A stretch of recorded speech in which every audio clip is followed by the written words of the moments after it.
Iran ನೆಲದ ಮೇಲೆ ಕಾಲಿಡುವ ಪ್ರತಿಯೊಬ್ಬ ಅಮೆರಿಕನ್ ಸೈನಿಕನು ಕೇವಲ ಶವಪೆಟ್ಟಿಗೆಯಲ್ಲಿ ಮಾತ್ರ ಮರಳಿ ಹೋಗಲಿದ್ದಾನೆ ಅಂತ ಟೆಹರಾನ್ ಟೈಮ್ಸ್ ದೈನಿಕ ನರಕಕ್ಕೆ ಸ್ವಾಗತ ಅನ್ನೋ ಶೀರ್ಷಿಕೆಯಡಿ ನೀಡಿರುವ ಎಚ್ಚರಿಕೆ ಪಶ್ಚಿಮ ಏಷ್ಯಾದ ಸಂಘರ್ಷ ಈಗ ಅತ್ಯಂತ ಭೀಕರವಾದ ಭೂಸೇನಾ ಯುದ್ಧದ ಹೊಸ್ತಿಲಿಗೆ ಬಂದು ನಿಂತಿರುವುದನ್ನು ಸಾಬೀತುಪಡಿಸಿದೆ. ಪಶ್ಚಿಮ ಏಷ್ಯಾದ ಯುದ್ಧದ ಕಿಚ್ಚು ಈಗ ಆಕಾಶದಿಂದ ಭೂಮಿಗೆ ಅಪ್ಪಳಿಸುವ ಭೀಕರ ಹಂತಕ್ಕೆ ಬಂದು ತಲುಪಿದೆ.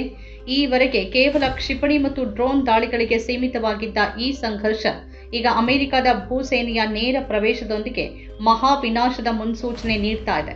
ಅಮೆರಿಕ ಸುಮಾರು 10,000 ಹೆಚ್ಚುವರಿ ಸೈನಿಕರನ್ನ ಇರಾನ್ ಮೇಲೆ ಭೂಸೇನಾ ದಾಳಿ ನಡೆಸೋಕೆ ಸಜ್ಜುಗೊಳಿಸಿದೆ ಅನ್ನೋ ವರದಿಗಳು ಇಡೀ ಜಗತ್ತನ್ನೇ ನಡುಗಿಸಿದೆ. ಇಷ್ಟು ದಿನ ಆಕಾಶದ ಮೇಲೆ ನಮಗೆ ಸಂಪೂರ್ಣ ನಿಯಂತ್ರಣವಿದೆ ಅಂತ ಬೀಗ್ತಾ ಇದ್ದ ಅಮೆರಿಕದ ಕಮಾಂಡ್ಗೆ ಈಗ ಇರಾನ್ ನೀಡ್ತಾ ಇರುವ ತಿರುಗೇಟು ತಲೆನೋವಾಗಿ ಪರಿಣಮಿಸಿದೆ. ಆಕಾಶದ ಮೇಲಿನ ಕಮಾಂಡ್ ವಿಫಲವಾಗ್ತಿದೆ ಅನ್ನೋ ಸುಳಿವು ಸಿಗ್ತಾ ಇದ್ದಂತೆ ಅಮೆರಿಕ ಈಗ ತನ್ನ ಸೈನಿಕರನ್ನ ನೇರವಾಗಿ ಯುದ್ಧದ ನರಕಕ್ಕೆ ತಳ್ಳೋಕೆ ನಿರ್ಧರಿಸಿದೆಯಾ ಅನ್ನೋ ಪ್ರಶ್ನೆ ಎದ್ದಿದೆ.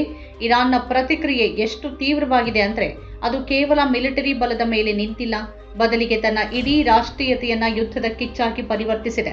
ಇರಾನ್ನ ಈ ತೀವ್ರತರವಾದ ಪ್ರತಿಕ್ರಿಯೆಗೆ ಸಾಕ್ಷಿ ಅನ್ನುವಂತೆ ಅಲ್ಲಿನ ಪ್ರಮುಖ ಇಂಗ್ಲಿಷ್ ದೈನಿಕ ಟೆಹರಾನ್ ಟೈಮ್ಸ್ ತನ್ನ ಮುಖಪುಟದಲ್ಲಿ ನೀಡಿರುವ ಎಚ್ಚರಿಕೆ ಅಂತಾರಾಷ್ಟ್ರೀಯ ಮಟ್ಟದಲ್ಲಿ ಸಂಚಲನ ಮೂಡಿಸಿದೆ.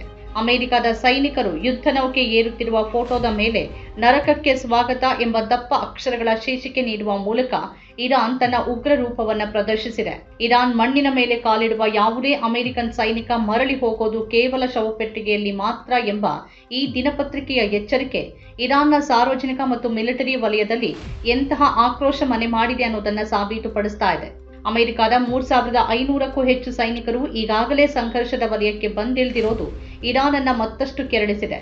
ಇದು ಕೇವಲ ಒಂದು ದೇಶದ ರಕ್ಷಣೆಯ ಪ್ರಶ್ನೆಯಲ್ಲ, ಬದಲಿಗೆ ಅಮೆರಿಕದ ಅಹಂಕಾರಕ್ಕೆ ಮಣ್ಣು ಮುಕ್ಕಿಸುವ ಹಠಕ್ಕೆ ಇರಾನ್ ಬಿದ್ದಿದೆ ಅನ್ನೋದು ಇಲ್ಲಿ ಸ್ಪಷ್ಟವಾಗ್ತಾ ಇದೆ. ಇರಾನ್ ಪ್ರತಿಕ್ರಿಯೆಯ ತೀವ್ರತೆ ಕೇವಲ ಪತ್ರಿಕೆಗಳ ಹೇಳಿಕೆಗೆ ಸೀಮಿತವಾಗಿಲ್ಲ, ಅದು ರಣಭೂಮಿಯಲ್ಲೂ ಸಾಬೀತಾಗ್ತಾ ಇದೆ. ಅಮೆರಿಕ ತನ್ನ ನೌಕಾಪಡೆ ಮತ್ತು ವಾಯುಪಡೆಯ ಮೂಲಕ ಇರಾನ್ನ ಮೂಲಸೌಕರ್ಯಗಳನ್ನು ಹತ್ತಿಕ್ಕಲು ಪ್ರಯತ್ನ ಮಾಡ್ತಾ ಇದ್ರು. ಇರಾನ್ನ ರೆವಲ್ಯೂಷನರಿ ಗಾರ್ಡ್ಸ್ ಅಮೆರಿಕದ ಅಡಗುತಾಣಗಳ ಮೇಲೆ ನಿಖರವಾದ ಕ್ಷಿಪಣಿ ಮತ್ತು ಡ್ರೋನ್ ದಾಳಿಗಳನ್ನು ನಡೆಸುತ್ತಿದೆ. ದುಬೈನಲ್ಲಿರುವ ಅಮೆರಿಕದ 2 ಪ್ರಮುಖ ಮಿಲಿಟರಿ ತಾಣಗಳ ಮೇಲೆ ಇರಾನ್ ನಡೆಸಿದ ದಾಳಿಯಲ್ಲಿ ಸುಮಾರು 500ಕ್ಕೂ ಹೆಚ್ಚು ಅಮೆರಿಕನ್ ಸಿಬ್ಬಂದಿಗಳು ಹಾನಿಗೊಳಗಾಗಿದ್ದಾರೆ ಅನ್ನೋ ಇರಾನ್ನ ಪ್ರತಿಪಾದನೆ ಅಮೆರಿಕದ ಮಿಲಿಟರಿ ಶಕ್ತಿಯನ್ನ ಪ್ರಶ್ನಿಸುವಂತೆ ಮಾಡಿದೆ. ಅಮೆರಿಕ ಆಕಾಶದಲ್ಲಿ ತನ್ನ ಹಿಡಿತವನ್ನ ಕಳೆದುಕೊಳ್ತಿದೆ ಅನ್ನೋ ಭಯದಿಂದಲೇ ಭೂಸೇನೆಯನ್ನ ಬಳಸೋಕೆ ಮುಂದಾಗ್ತಿದೆ ಎಂಬ ವಿಶ್ಲೇಷಣೆಗಳು ಕೇಳಿ ಬರ್ತಿವೆ. ಇರಾನ್ ಅಧ್ಯಕ್ಷ ಮಸೌದ್ ಪೆಜೆಶ್ಕಿಯಾನ್ ಅವರು ನೀಡಿದ ಎಚ್ಚರಿಕೆ ಅತ್ಯಂತ ಸ್ಪಷ್ಟವಾಗಿದೆ. ನಾವು ಮೊದಲು ದಾಳಿ ಮಾಡೋದಿಲ್ಲ, ಆದರೆ ನಮ್ಮ ಆರ್ಥಿಕ ಕೇಂದ್ರಗಳ ಮೇಲೆ ಕಣ್ಣಿಟ್ರೆ ನಿಮ್ಮ ವಿನಾಶ ಖಚಿತ. ಈ ಯುದ್ಧದ ತೀವ್ರತೆ ಕೇವಲ ಇರಾನ್ ಗಡಿಗೆ ಸೀಮಿತವಾಗಿಲ್ಲ, ಬದಲಿಗೆ ಇಡೀ ಪ್ರಾದೇಶಿಕ ಸಮೀಕರಣವನ್ನೇ ಬದಲಿಸಿದೆ. ಅಮೆರಿಕದ ಮಿತ್ರ ರಾಷ್ಟ್ರಗಳ ನೆಲವನ್ನ ಬಳಸಿ ಇರಾನ್ ಮೇಲೆ ದಾಳಿ ನಡೆಸಿದ್ರೆ ಅಂತಹ ದೇಶಗಳು ಯುದ್ಧದ ಜ್ವಾಲೆಗೆ ಬಲಿಯಾಗಲಿವೆ ಎಂಬ ಬೆದರಿಕೆ ಇಡೀ ಗಲ್ಫ್ ರಾಷ್ಟ್ರಗಳನ್ನ ಇಕ್ಕಟ್ಟಿಗೆ ಸಿಲುಕಿಸಿದೆ. ಅತ್ತ ಡೊನಾಲ್ಡ್ ಟ್ರಂಪ್ ಅವರು ಶಾಂತಿ ಮಾತುಕತೆಯ ನಾಟಕ ಆಡ್ತಾ ಇದ್ರೆ, ಇತ್ತ ರಣಭೂಮಿಯಲ್ಲಿ ರಕ್ತಪಾತ ಹೆಚ್ಚುತ್ತಾ ಇದೆ. ಇರಾನ್ ತನ್ನ ಸಾರ್ವಭೌಮತ್ವವನ್ನು ಕಾಪಾಡಿಕೊಳ್ಳೋಕೆ ಯಾವುದೇ ಹಂತಕ್ಕೆ ಹೋಗೋಕೆ ಸಿದ್ಧವಾಗಿದೆ ಅನ್ನೋದನ್ನ ಹೌತಿಗಳ ಮೂಲಕ ಇಸ್ರೇಲ್ ಮೇಲೆ ನಡೆಸುತ್ತಿರುವ ದಾಳಿಗಳು ದೃಢಪಡಿಸುತ್ತಿವೆ.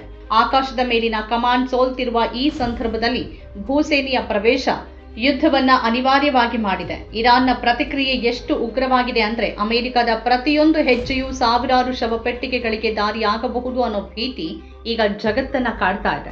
ನಮ್ಮ ಕಾರ್ಯಕ್ರಮಗಳನ್ನ ನೀವು ನೋಡ್ತಾ ಇದ್ರೆ ನಮ್ಮ ಚಾನೆಲ್ ಅನ್ನ ಸಬ್ಸ್ಕ್ರೈಬ್ ಮಾಡಿ, ಪಕ್ಕದ ಬೆಲ್ ಐಕಾನ್ ಒತ್ತಿ ನಮ್ಮನ್ನ ಬೆಂಬಲಿಸಿ.